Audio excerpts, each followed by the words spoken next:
Hop, ona qarang. G'alati savollar rubrikasi qilamizda siz bilan. 4 dan 5 ta g'alatidan g'alati savollarim bordi, lekin shu g'alatidan g'alati savollarga takoy savollarga javob berishingiz kerak. Birinchisi ketdi. Men 10 yil qamoqda o'tirganim yaxshimi yoki Dildora 5 yil? Alloh asrasin. Nima deb o'ylaysiz? Ikkovi ham kerak emas. Yo'q. Dildora 5 yil o'tirib qolsin. Mendan voz kechish yoki ko'r bo'lib qolish. Alloh asrasin. Sendan voz ketishni ham xohlayman, ko'r bo'lishni ham xohlamayman lekin.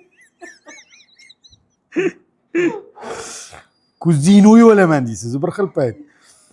Mana hamma sekretlarimni bilishingiz yoki men sizni hamma sekretingizni bilishim. Sizda qiziq, sizda o'z sekret bormi degan savol bor.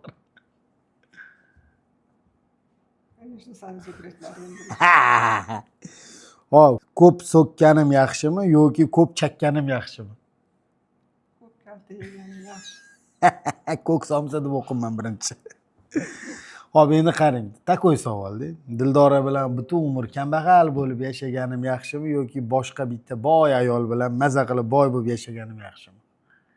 Savollar sal duratskiy-ku, endi baribir. Dildora bilan boy bo'lib yashaganim yaxshi. Anu boy bilan kambag'al bo'lib yashaganim yaxshi. Shuning uchun yaxshi ko'raman deysiz. Mehribonim ona